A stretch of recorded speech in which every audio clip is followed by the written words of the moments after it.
Hey Mano, Yo, describe this colorway in one word. Go. colorful. This guy. Colorful.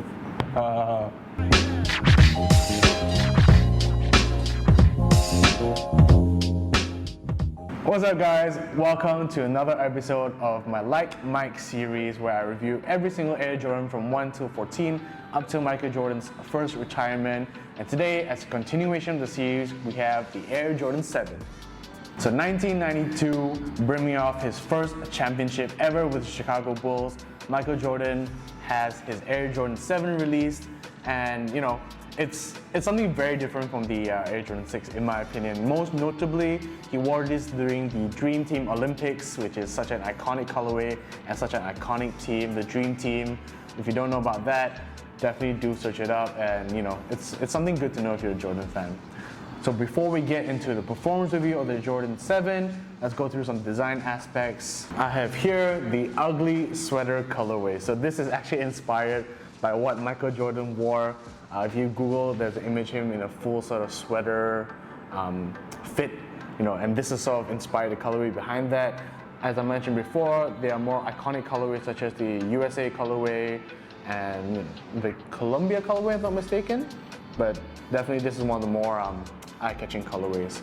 So again, going through some quick design aspects, this is something different compared to Jordan 6.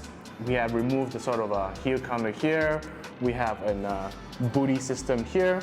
And sort of, this is something a little bit more refined and somewhat modern compared to the Jordan 6. So moving on to the performance review, as always, starting with the traction. This traction pattern on the Air Jordan 7 is very similar to the Air Jordan 6, which again, blows my mind because this traction pattern again has no herringbone. It is solid rubber though, so that's pretty good. But similar to the Jordan 6, it has circular holes throughout the traction pattern with the solid rubber sort of block in between. And somehow this just works really, really well. On clean courts, it was good to go. Mildly dusty courts, I was good as well. Super dusty courts, a quick wipe and you're good to go. And I'm just amazed at how something, you know, with no herringbone or any sort of multi-directional traction works this well. Maybe it's because of the solid rubber outsole, but in my opinion, it shouldn't work, but it does. So overall, the traction on the Air Jordan 7 actually works really well, and if you decide to play in them, you will be quite happy. Now moving on to the cushion, we finally have an Air Jordan model that I can actually feel the cushion. You know, with the past models 1 till 6, you know, some of the models had really dense polyurethane midsoles, and I could not feel the cushion at all. This is actually really good in my opinion. The original retro models had a full-length zoom unit, which is, you know, super comfortable, but this retro version actually has a direct zoom unit underneath the forefoot, and what that means is that it's essentially super comfortable. You definitely do feel the zoom air once you put them on, and the more you play in them, cushion becomes quite good. Impact protection is really good, especially for a player like me. I do appreciate really good cushion setups because of my knees, and this is definitely one of those models. Overall, I do think that the cushion in Air Jordan 7 is one of the better cushion setups among the Air Jordan line, and it's definitely something they can play in even now. Now moving on to the materials. This particular colorway of the Air Jordan 7 features a mix of sort of synthetic leather and whatever this sweater material is made of. Like it's not a knit, it's more like a, I don't know what you call it. Mel, what do you think this is called? Suede. Suede? No, I don't think it's suede. Canvas.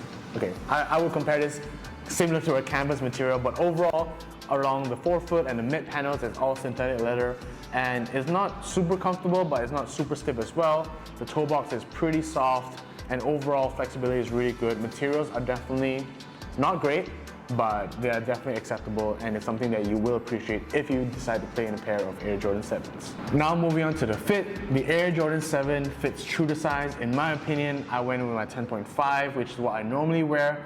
Wide footers, you can definitely go true to size as well. They actually cater quite well to wide footers. For narrow footers, you could go a half size down again, but true to size is what I recommend for most people. And if you check this out here, there is actually a booty, you know, sort of system, which I think is the first time they ever used it on Air Jordan. There's no sort of disconnect between the tongue, and it's a one-piece booty upper, and it just feels great. Now moving on to the support.